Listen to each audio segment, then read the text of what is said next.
Hello, this is Walker Chandler and Elliott Coker bringing you the Aids to Scouting podcast. And tonight, as our guest, we have Gordon Rogers, who is the river keeper for the Flint River, which is flows through the middle of Georgia, and it's where I live alongside the Flint, and I've been on it for years and all. But Gordon, tell everybody all over the world what a river keeper is and where did that program start? Happy to do it, and thank y'all for having me this evening, Walker and Elliott. Um, river river keeping is essentially civics 101. It's a group of citizens organized in America. They're organized as nonprofits, 501c3 nonprofits, supported by donations. We have a staff. And we use all three branches of government and a free press to bring attention to the issues that affect the river that we're working on. In our case, it's the Flint, and bring the correct branch of government to bear depending on what the problem is and how cooperative the people that are causing the problem either are or aren't. So typically, we're using the executive branch to try to bring some enforcement action when somebody's breaking a pollution law or a flow related law, withdrawals of water, returns of water. Um, and when we can't get any satisfaction out of that, we sometimes have to go to court with the problem. We don't like doing it. We'd rather just work with the polluter or the person that's using too much water or not returning enough, and not have to go to court, but we do from time to time go to court. We also work in the legislature to uh, keep bad laws from being passed, to preserve good laws, and sometimes to pass better laws. And we do that at the state level primarily, and also at the local level with county and city governments. Some of our colleagues get involved in national issues in Washington, but we typically don't. We're working in Atlanta and in local counties and cities. Um, River keeping started on the Hudson River in New York. And similar to the way we're organized, or we're similar to them, uh, it was a group of citizens. In their case, it was a lot of fishermen, commercial fishermen in the lower Hudson, recreational fishermen in the upper Hudson, who were very concerned about the same things that I just described, which are pollution issues and flow issues. Um, that was back in the 1960s. We didn't have a Clean Water Act at that time, so they were using a different set of tools than the ones we're using. But it's the same essential business model, which is bringing pure citizen engagement and advocacy to bear on problems of pollution and water supply, making sure that there's enough water for people to live and work, make money with, and enough water left in the river to do the things that we like to do and enjoy doing on the river, and the benefits that provides. I should also add that in the case of the Flint, it's a fairly complex hydrologic system. Almost all rivers have creeks and streams that are called tributaries that make the river larger as you move from upstream to downstream. But in the Flint, we also have a fairly complex set of aquifers underneath the river, particularly in the lower half of the river. And we can get into discussing some of that if you want to. But our work, our mission, our success or lack of success is based in large part on how well we understand the complexity of the system and how to prioritize the problems. There's hundreds and hundreds of problems that you could work on any given day. But resources are, of course, limited, and we have to decide what the bigger problems are, and then work on those problems. I should also add that in recent years, we've had to work on a set of issues that I was aware of when I was younger, but I hoped I would never have to actually work on it. And that is ensuring that the public has the right to access river resources, to paddle, to float, to fish. Um, and so we've been working on some of those sorts of issues, and that's been a statewide effort that got focused on the Flint because of some property owners that felt like they had the ability to claim privatization of those resources on certain sections of the Flint. So we've been working on that. So I think that covers the question you asked, Walker. Yeah, that covered it pretty well. And can y'all hear me okay? Yes, Yes. sir. All right. And I'm not too loud or whatever. All right. Gordon, how many are y'all part of a is the Riverkeeper, Flint Riverkeeper, part of a national association of river keepers? And and if so, how many river keepers are there in the United States right now? People. Well, we are. We're part of an international group actually called the Waterkeeper Alliance that started out as just being in the United States. But the business model has now spread to many, many other countries. And I don't know exactly how many there are. Maybe Elliott, since he seems to be working with multiple screens, maybe you could be, maybe you could go to waterkeeper.org and see if there are any quick statistics about how many water keepers there actually are. I'm I mean, looking I right know we now. have some on every continent except Antarctica. How many do you think we have in the United States?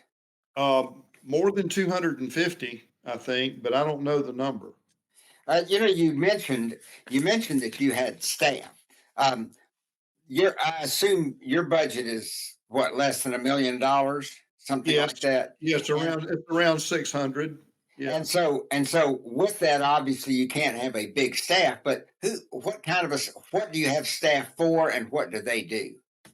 Well, we have one staff member that I call the glue. She holds everything together to make sure it doesn't go flying apart. Her name's Jessica Rutledge, and she manages the office, which is in Albany, Georgia. And a list of what she does is many, many pages for us. It's some people would like to conceptualize her as a secretary, but she's way more than that. She directs a lot of activities as well as performs them herself. A lot of times we're working for Jessica when certain activities are going on. I have another staff member named RJ Gapaya, and he patrols the watershed, boats, vehicles, airplanes, looking at issues and looking for issues. He helps prepare dossiers for enforcement. He also does a lot of public outreach for us in terms of teaching water quality sampling methods and teaching folks a little bit about fishing and teaching folks about paddling and water safety. And I'm leaving some things out, but you get the idea. Yes. We call him a watershed specialist, and he he is the tip of the spear in terms of the enforcement work that we do. And then we have a director of communications and development. His name's Henry Jackson, and he has a background in outdoor recreation and instruction. So he does a lot of what I just mentioned that RJ does, working with people on the river. Um, but he also does all of our social media, all of our website work, our weekly newsletter, our email blasts when it's time to communicate with members. Um, he does some media work for us with the traditional media, and he also directs all of our fundraising. And he's in charge of that. It's quite capable. All three of them are. By the way, speaking of fundraising, I certainly want you to put in any kind of a plug right here and now for people to donate and join as members. Not just people necessarily in our watershed, but uh, and by the way, I'm on the board of the Riverkeeper, and that's how I know Gordon and these other folks, and they're doing a splendid job.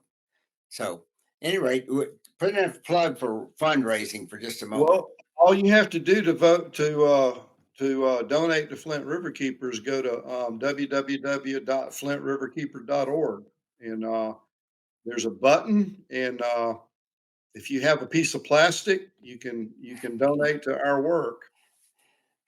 Sounds great. And so you described the what everybody else does. What do you do? I tell people that I think a lot of industries have lobbyists, but rivers without Riverkeeper don't have lobbyists.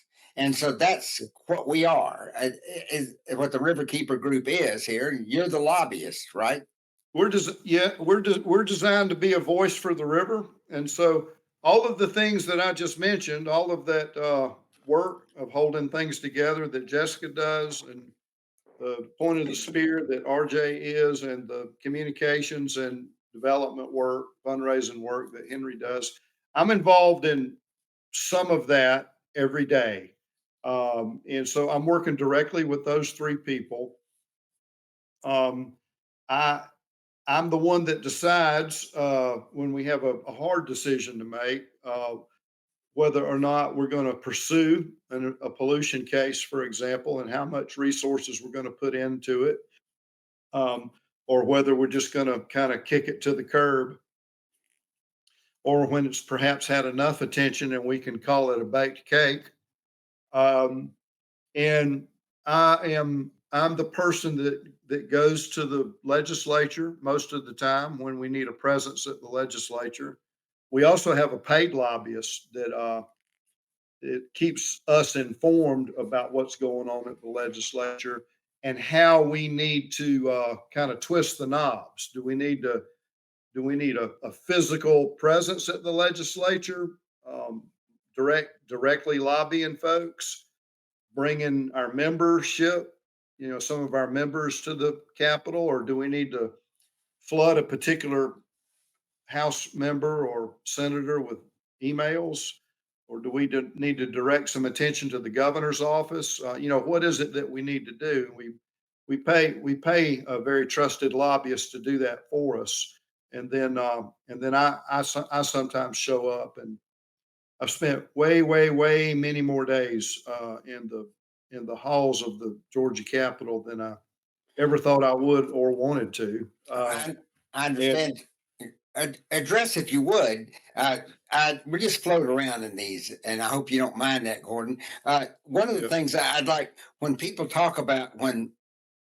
are talking about water quality, I think maybe we should mention things like um, that that subdivision up there and I think it's Henry County that we've discussed in board meetings where you have people living around a lake that was kind of built in the wrong way in the first place and is now has a very high bacteria content and all that. And then also the issue of large cattle operations and the kind of runoff that comes from cattle uh, or from mines or what are the big things that cause pollution in the Flint River? It starts under the Atlanta airport, and we're going to look at a map in just a minute. And yeah. The pollution comes in quite a few different flavors, if you will. Some of it's industrial, and some of it's industrial ag, which I'll touch on in a moment. Some of it is related to development of subdivisions and roads and malls and data centers are a recent explosion on the scene. Um, and we've dealt off and on with all of that. The airport itself, from time to time, is a pollution issue with spilled fuel and with firefighting foam, where the residual materials from the firefighting foam, even when they practice, has shown up in the river. Um,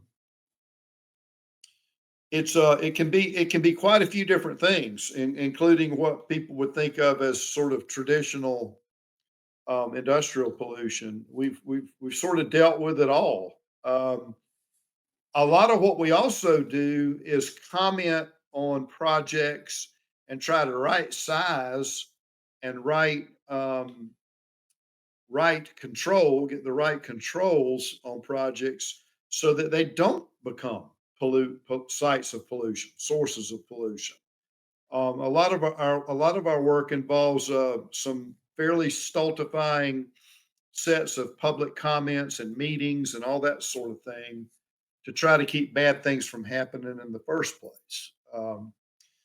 But when things do go sideways, we sort of bring the heat. And at first it's enforcement heat, and then it can be legal heat. Well, I know that y'all had involvement with the whole problem of sewage treatment and runoff in down in Albany. And I think it's kind of like the whole system Yeah, was built improperly in the first place. And so y'all have had input in that and helped them, I believe, toward a yeah, that's whole. that's an interesting story, and one that we're quite proud of. The the the situation in Albany, first off, we were able to solve it without a lawsuit. I attribute that to the fact that other river keepers in other parts of Georgia, most notably Chattahoochee Riverkeeper in Atlanta back in the 90s, have brought many successful suits related to sewage treatment. So there's a very long history of river keepers winning sewage related lawsuits under the Clean Water Act. And so when you get right down to it, at least on sewage, nobody wants to mess with the riverkeeper. And so when the riverkeeper shows up, people tend to listen, at least regarding sewage. And what the situation was in Albany is that it was state of the art technology 250 years ago. And that technology was used up until the early part of the last century, the first half of the last century, which was essentially combining your rainwater, stormwater sewers and your human excrement sewers all into the same sewer to get it out of town, get it in the river, get it gone downstream. And that kind of technology was highly effective when we first, as humans, when we first figured out germ theory, where a lot of our diseases were coming from. And so we were essentially just sending it on down the river. Now, that's not, as it turns out, and it's intuitive, that's not necessarily good for the next community. But the general theory there was that the solution to pollution is dilution. And so you don't get a lot of problems with that kind of thing until cities get larger. And of course, most cities do get larger. So about 40% of the sewers had been separated in Albany up through the the inauguration of our group, and not right from the beginning of Flint Riverkeeper in '08, but pretty close to the beginning. We started talking with and working with the the leaders in the city of Albany. Of course, now we're several iterations of leaders later uh, uh, today. Um, but we were able to convince them to work with the regulatory body in Georgia, which is called the Georgia Environmental Protection Division, to secure a improved permit that required them to separate the rest of the sewer. And we're going to be at 85% separation here in a few months. That You know, project that project's almost done. And so when that's over, we're going to go back out there like we did before when we were preparing for a lawsuit that we did not have to file. We're going to go out and sample again during rainstorms and see if the fix actually worked, to see if we are keeping human sewage from going in the river. We're very proud of the work. It's about $140 million worth of work, many years, about 5 years. This I'm sitting there while we're talking, and I'm thinking about questions to ask. I realized I said, "Now wait a minute, this is the AIDS to Scouting uh, podcast." So somehow I want to bring it back to scouting. We have, for example, canoeing, rowing, those kind of aquatic sports, swimming. So many canoe and fishing. Yes, We have that, and of course we have environmental science. We have nature study, and the Flint River, for example, is a very interesting biodiverse system. With alligators in the south and trout and shoal bass and things like that. I don't have much trout, but shoal bass is and just all kinds of things. So why don't you speak to a minute for a minute about how scouts should and their leaders should think about river keeping and the kinds of things we do, and maybe even leading to uh, professions sure. in these areas. Yes. Well, personally, every merit badge that you just mentioned, I earned when I was a scout, and then more because when you become an Eagle Scout, you have to have 21. I think is the minimum requirement to become Eagle, and I I earned my Eagle badge and was awarded it in 1976, and on a in a troop on St. Simon's Island on the Georgia coast. Before that, I was in a troop in Columbus, and before that, I was in a troop in Warner Robins. And my dad's a Methodist minister, and we moved around. And scouting was seminal to who I became as an adult in terms of responsibility, stewardship, work ethic, those kinds of things. Those values came from my family and and from scouting in terms of my wider family with my scoutmasters and other mentors. Um, I I became interested in biology and fisheries science and studied that and had a, a 7 year college career in those curricula, and then a 10-year career with Georgia DNR, working on saltwater fisheries after that. Uh, and so scouting led, and the outdoor experience of with my family and with scouts led directly to who I became as a professional, and that's I've never left it. In one way or another, I've always either worked outside or worked on things that made our outdoor experiences better. So I would say that today, leaders and scouts that are in the program today need to enjoy our outdoor resources and really focus on the the things that scouting teaches about how to care for those resources as a personal ethic, not because it's a cool thing to do, but and not even as a sidebar, because a whole lot of what scouts do is outside, and that's to build character, but it's also to build appreciation for the outdoors. And today, and it was true in the 1960s and 70s. It's even more true today. When I was born, there were about 3 billion people on the planet, and now there are about 9 billion people on the planet. And the outdoor, if you will, in air quotes, issues of today are existential in their nature. It's not it's not an amenity that we enjoy. As I became more mature, I realized that it's the basis of all of our economies. There is no wealth, including silicon related wealth, in the information age, um, without extraction and utilization of natural resources. Period. End of story. Even if you're retired and your income is coming from Social Security and a stock portfolio of sorts, whatever manner it is, somewhere in that income stream, water's being used, oxygen's being used, extraction of things from the earth is happening, crops are being grown, timber's being harvested, trees being regrown.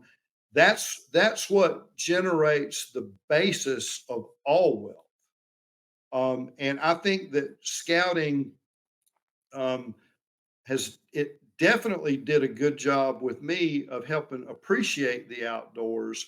But there's another layer to it, which is the outdoors, nature, the environment is critical to our entire economy and therefore our culture. And that's true in every country. And I'm gonna just lay a couple of cold hard facts on the listeners. A third of the planet's population depends on water that is glacial melt and snow melt coming out of the Himalayas. So 3 billion people depend on the water that's flowing out of the Himalayas. Those glaciers are disappearing. They are a fraction of what they were 100 years ago. And that has tremendous economic and geopolitical implications for the entire planet. When you destabilize economies that are that large, and we're talking about Pakistan, Bangladesh, India, portions of China, portions of other countries, when you destabilize economies and populations to the degree that's going to happen when that story plays out, it's going to have ramifications for economies and security, national security worldwide. That's something I want people to just take to heart and go do some more reading about. So our stewardship is not only local, it's global. And we need to be thinking about that. Riverkeepers work very, very locally. And I'm happy to be doing that. I feel that personally I'm more effective that way than I am working on global issues. But I'm happy that people are working on global issues and happy to support them. Another thing I wanted to share is that people think, well, I'm making my living off of my computer and my laptop. Maybe I'm a day trader.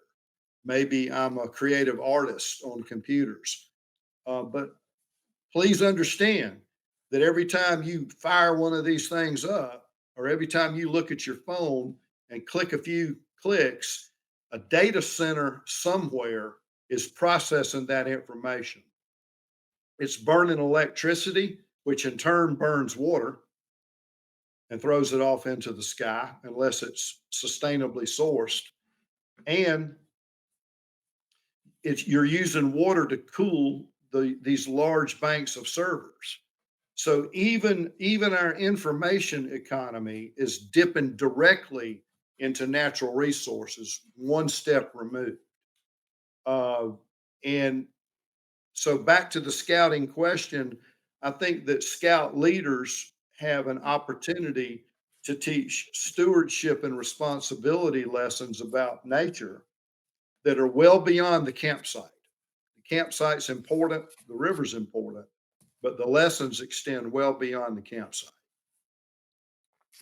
Thank you very much for that. How about Elliot? You want to throw in something here?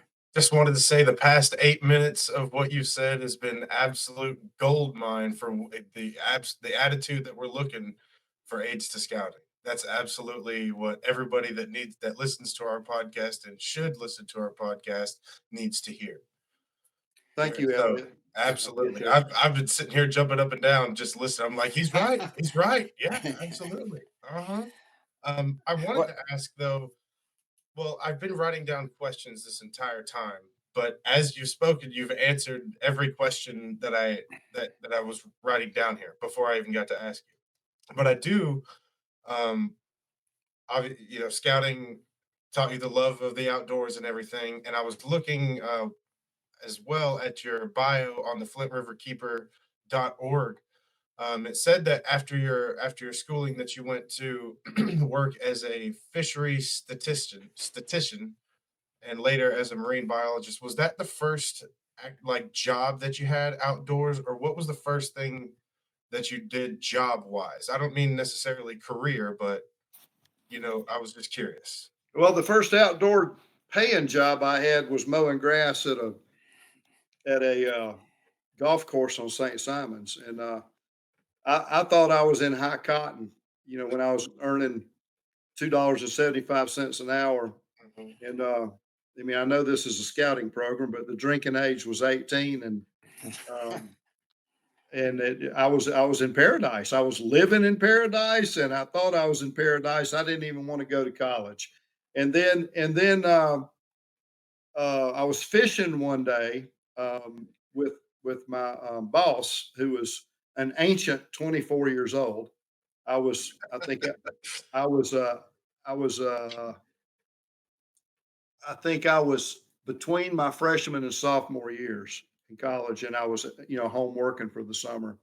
We were fishing together, and I said, Rick, I just want to come work for you, man. I just want to live on this island and work on a golf course and, rent a little place. And um, he had already ascertained that I was capable of doing more than running a mowing machine at a golf course. Um, and he said, I'll tell you what, Gordon, if you'll go finish school and show me your 4-year degree and you still want to work at this golf course, you've got a job when you get back. I promise you, you'll have a job. Well, of course, I finished my degree, and that's not what I wanted to do at that point. He already knew he was 24 years old, and he already knew that that was not a good thing for me to be doing. Um, That's wonderful. many, many, many years later, um, golly, 3 decades later, I ran into him in a bar up in South Carolina at a fishing tournament, and thanked him for that. And he doesn't even remember saying it. Uh, he had no recollection of that whatsoever. Just But because you didn't go back and work with him, likely. yeah, but I mean, he remembered me working for him, but he didn't remember that incident. And for a while, I was interested in turf grass technology, which is a big deal down at ABAC in Tifton and University of Georgia's outfit. They're stationed there in Tifton. I was interested in learning about that stuff, but the deeper I got into actual biology, I realized that I had an affinity for identifying questions and then seeking answers, which we call um, generating hypotheses and then testing them. I was really interested in the scientific process, and so I became a fisheries scientist as a result, and really enjoyed the work I did in that arena. But life led elsewhere, and I eventually became what they call a biologist gone bad, which is a river keeper. Um, Tell me something that just an aside, but are, they were going to restock southeast Georgia with sturgeon, and I'm wondering if that's coming along. well, um, I don't know where you ran across that, but I'm glad you asked that question. Um, for 10 years while I was at DNR, and then for 4 years afterwards. So this was from 1985 until about 1999. I worked on two species of sturgeon, short nose and Atlantic, which are native to the Atlantic slope.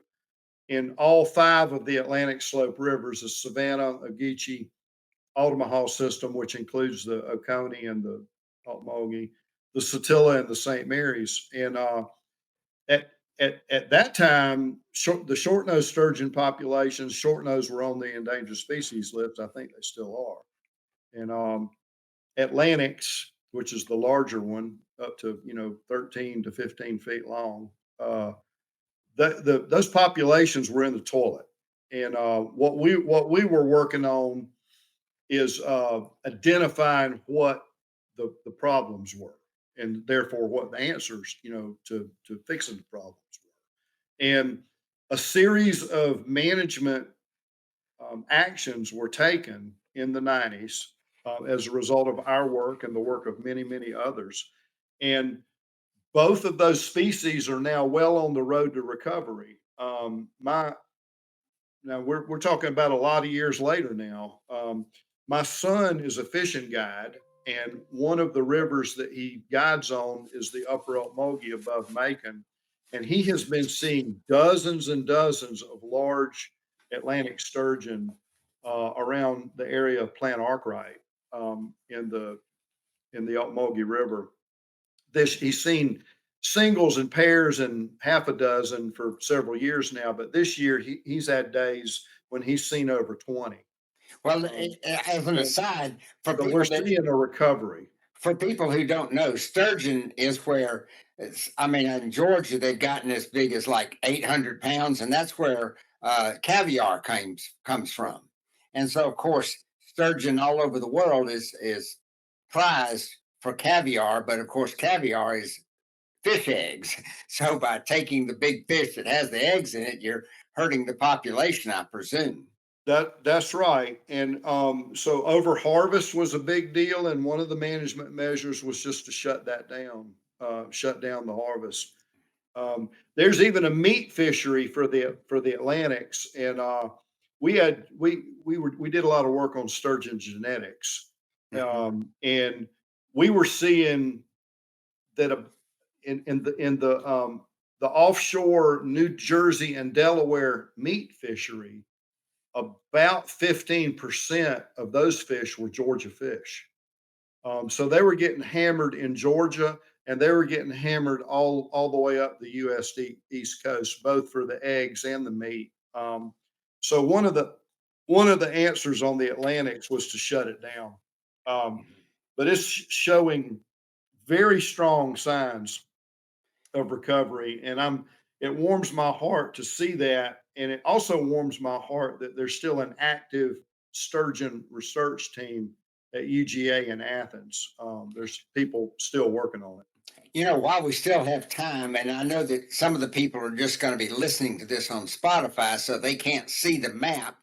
But Elliot, could you put up the map, and so we could go quickly through that, and and we'll just talk about it in a way uh, that people who are not seeing the map will understand where the Flint River is. If I may describe it as between the watershed that goes over toward Savannah and the Georgia coast, that watershed, and then this watershed and the Chattahoochee go down to the Gulf of Mexico or the Gulf of America, whatever y'all want to call it.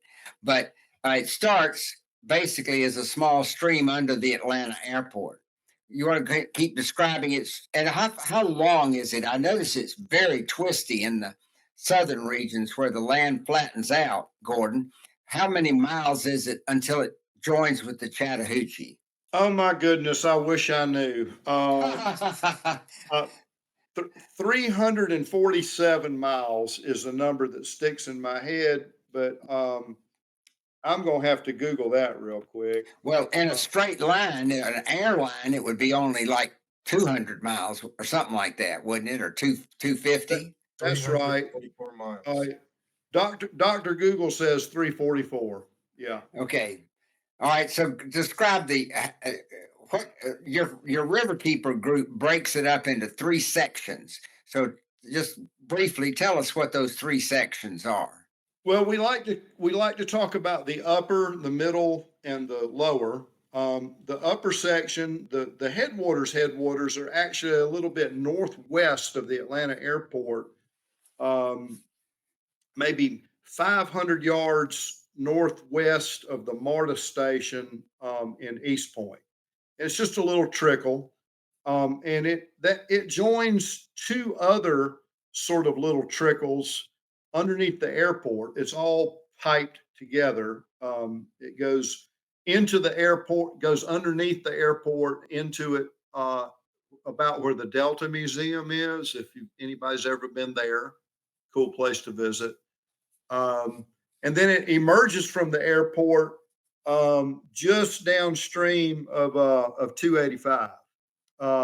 And I think he's showing it right there. And it in that area, it has a pretty nice vegetated buffer. And it looks like a typical Piedmont stream. It's quite beautiful. Um, and this is the area of Georgia, all the way down to about 60 miles further, where there were a lot of mills for grinding corn and wheat, but mainly corn. And there was actually a mill, just a little ways downstream of where the airport is. Just kind of a big Piedmont creek, and then it flows on down, and it gathers tributaries along the way, like lots of them, dozens of them, and it gets on down into uh, Fayette County. It gets into Uh, Clayton. And if Clayton County. now let me interrupt for a second and say that not long ago I reread Gone with the Wind, and that's where the Scarlett O'Hara's plantation is. For anybody that's ever seen Gone with the Wind, we're talking about that area in Fayette County and Clayton County. All right. Yeah, that's where the fictional Tara was. That's Yes. right. Um, and you get on down into Clayton County, Henry County, Fayette County, and in this part of Georgia, there are a lot of amenity ponds, that subdivisions are built around, and there are a fair number of water storage reservoirs that supply water for all these communities. These communities are not run off of wells; they're run off of surface water, and that surface water is Flint River water. You're seeing some right now. Some of these larger lakes are water supply, like J.W. Smith right there. That's a water supply reservoir. Um, and so, Elliot, if you'll kind of zoom out a little bit, you can see Atlanta Motor Speedway is right over there to the right, and you're coming on down, and you see Lake Horton, which is one of the water supply reservoirs. That's actually what we call a pump up reservoir, where they pump water up from the river into the reservoir when there's not enough local rain. We're getting into southern Fayette County here. This is typical Georgia Piedmont red clay hills geology, granite and other hard rock underneath it. And as you move on down into Pike County, which you pretty quickly get into Meriwether and Pike, you get into some ancient Appalachian geology. The Appalachians actually come down the spine of Eastern America and go over to Birmingham in Alabama, and they kind of loop back into Georgia. And right here in this area, you're getting into some literal small mountains, including mountainous vegetation. Now we're down at Molina. And if you go just a little bit further south, we're going to see a really interesting geologic formation.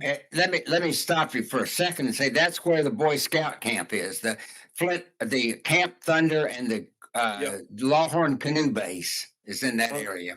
Depending on what year it is, it's the second or third most visited scouting adventure base in the East. And it's right on the Flint River. Um, so if you'll zoom out just a little bit, Elliot, you can see a really interesting circular geologic feature here. That's an old meteor strike, and it's called the Cove.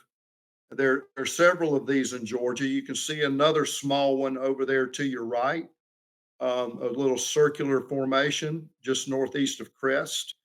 Um, this was where pieces of a meteor hit, and the Flint flows right through the middle of that, and it actually creates some fairly high gorge edges. Not nothing like the canyons of out west, or not even like Tallulah Gorge, but it's some pretty good relief in here. Quite beautiful to canoe. and it has a lot of Appalachian biota, um, as well as the geology. And so you see some rhododendron, you see mountain laurel, other plants, and they're mixed in with Piedmont plants. And also, just a few miles downstream, you start getting coastal plain plants. And so you can have saw palmetto, Spanish moss right next to Piedmont azalea, right next to mountain laurel, all within 10 or 20 feet of each other in this area. It's a really beautiful and very biodiverse area. And if you come on down, you're still in this mountainous section. You can see all the ridges, and we'll get to where US 80 and 19 are running together. Come on downstream, right here. US 80 and 19 are running together. And this is sort of the end of that Piedmont and mountainous type geology. It runs for a few more miles. This is the section I floated today. We floated from that US 19 and 80 crossing down here to 128, State Road 128. By the time you get to 128, you are squarely in the upper part of the middle Flint. It's very sandy, and pretty quick we're going to see a whole lot of curves, and that goes on all the way to Lake Blackshear. So let's just kind of cruise on downstream. You can see all those twists and turns. That's a typical coastal plain morphology for a river. A lot of the Oconee and the Ocmulgee look like that. Super twisty, very sandy, lots of sandbars on the insides of the bends, a very wide floodplain, kind of swampy. Um, and you do start seeing alligators. Um, and if you come on down, we'll eventually get to Montezuma. There's Montezuma Bluffs. That's an interesting place. There's the town of Montezuma, and the town of Oglethorpe. And these are the last two towns before you get to Lake Blackshear. Um, and as we're moving into Lake Blackshear, we're dropping into the what we call the lower Flint, and the geology changes again. It it drops into a limestone karst formation, which is very Swiss cheesy. You're almost to Lake Blackshear. There we go. There's Lake Blackshear. And by the time the river comes through that dam at the bottom of Lake Blackshear, you're squarely in the limestone geology. And from here to the Florida line, that river and what few creeks feed it down here is cut into a limestone formation called the Ocala Limestone Formation. And it's the recharge area and home of the Floridan Aquifer. That's Lake Chehaw, and you're in Albany. And just cruise on down the river all the way to the Florida line. We're still in the Doherty Plain. We're still in that limestone karst. And now we're at Lake Seminole. And there's the Florida line. That's where it joins the Chattahoochee, forms the Apalachicola River, which comes out of that dam, flows to the Gulf. The Floridan Aquifer stretches from southeastern Mississippi to Hilton Head, South Carolina, out into the Gulf of Mexico, all the way to the Florida Keys, out into the Atlantic. And the water in the Floridan Aquifer only gets into it in two places. One place is in the lower Flint, the Doherty Plain, and the other one is down closer to Ocala, and straddles the Swanee. So the Doherty Plain, the lower Flint, is an incredibly important recharge area for the second largest aquifer system in North America. And it's very, very important to agriculture and to industry and water supply for people. So that's a quick tour from top to bottom. Thank you so much. And I can tell you that people ask me, well, what's your favorite part of the Flint? and I'll say, man, that's like asking to pick between my kids. I can't do that. Each one is so beautiful, each in its own way. Um, and each one's fascinating, and each one is very productive, um, biologically and economically, each in its own way. I had when I was young in the Scouts, I was tubing down a portion of the Flint River, the one that we had stopped and mentioned at Camp Thunder. And one of the other kids told me that the reason that the Flint River is called the Flint River is because there's a lot of flint found in it. Is that true? Yeah, the Muskogee Creek name for the river is Thronatiska, and it translates as the flint picking up place. Okay. Well, Um, nice. and so you have weapons and cutting tools, arrowheads, spearheads, and cutting tools all over the southeastern United States. And the rock for it was picked up in the Flint. What part of the Flint mostly? Down in the lower Flint? Yeah, it's mostly down there associated with that limestone. It's not Yep. limestone. Mhm. It's chert, Yes. um, um, but it's associated with that limestone geology. Yep. That's where my grandparents had a farm down at Donaldsonville, and then my cousin has a house on the big lake down there, Lake Seminole, and it's really beautiful down there. People wouldn't believe it.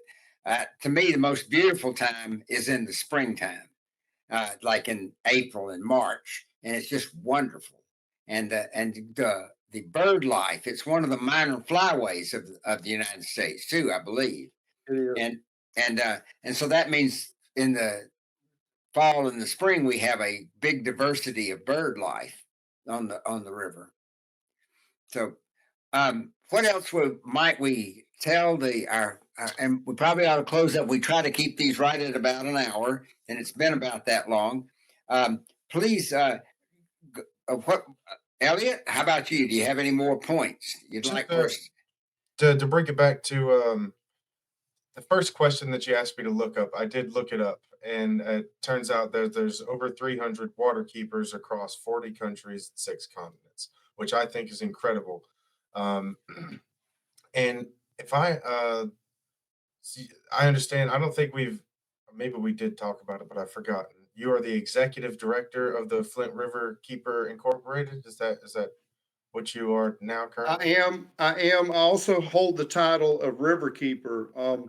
One of the requirements that Waterkeeper puts on us in order to use the trademark, um, is that somebody on the staff is identified as the Riverkeeper, and that's not just an honorific. It is the person that speaks for the river. Um, None of the rest of the staff, none of the board can speak for the river without me approving what they say. And they're subject to get called down on it if they say it wrong. Um, and that doesn't mean I'm a dictator, because the board has the power to fire me anytime they get ready. I serve at the pleasure of the board. But part of the power of the Riverkeeper organizations is the citizen membership, and another part of that power is the ability to have a single strong voice for the river. I'd like to cut in and say that I've been on the board now about 3 years, and believe me, it's so well run you wouldn't believe it. Now that may be uh, not anybody. It might be Jessica's doing that. It's so well run, but you wouldn't believe the meetings we have. We meet about 10 times a year, and we meet either in Albany or the middle area, down around Americas. But at any rate, it's terrifically well run, and Gordon gives us. We have of course a treasurer and these very explicit. Uh, I'm just saying all this because I want people to realize that when they contribute to this organization and hopefully other Riverkeeper organizations, their money's not just being pocketed by people who are uh, taking advantage of their emotions. But it's going for very vital purposes because, as I said earlier, rivers don't have lobbyists except for the river keepers. Is that fair enough? That's a fair way to say it. Yep. And rivers and these aquifers and creeks are the basis of our entire culture and economy. There is no Georgia without water. There's no human life without water. There's no economy without water. There's no electricity to run what we're doing here without water.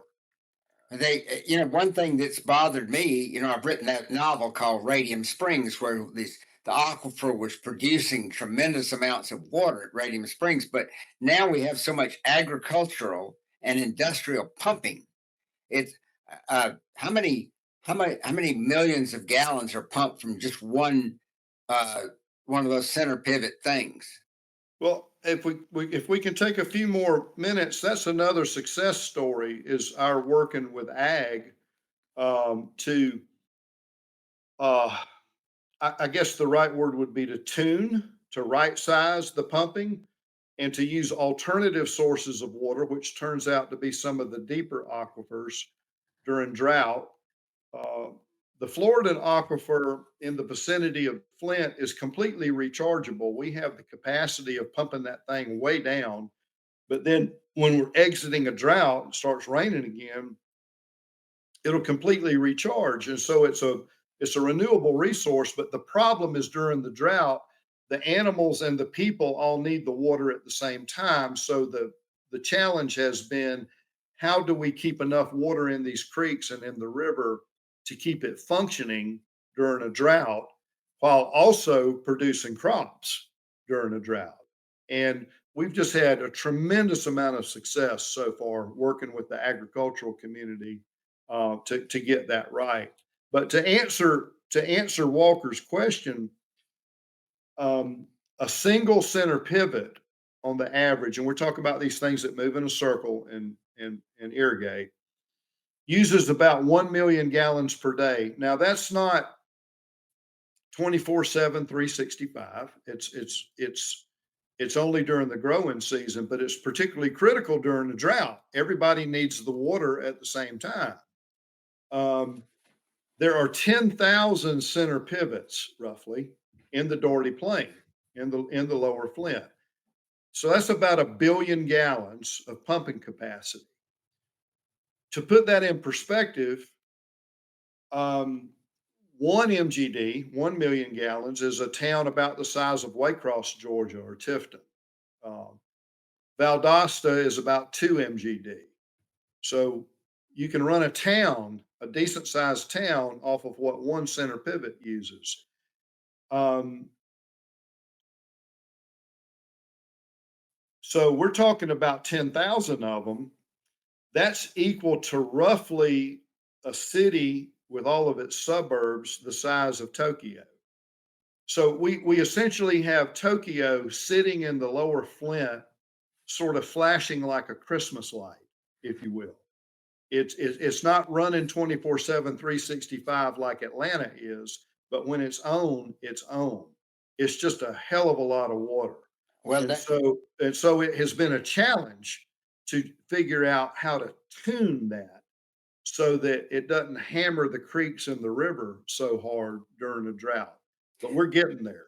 from a nationwide standpoint, if I'm not mistaken, and you've talked about this before, the big Ogala aquifer that's in the middle part of the United States and the aquifers out in California are what we call mined aquifers. They aren't recharging. They don't recharge Correct. fast, and Correct. so They and don't so recharge at all. the water level is dropping and dropping and dropping, and so that means uh, that maybe the big agriculture in the middle part of that area is doomed.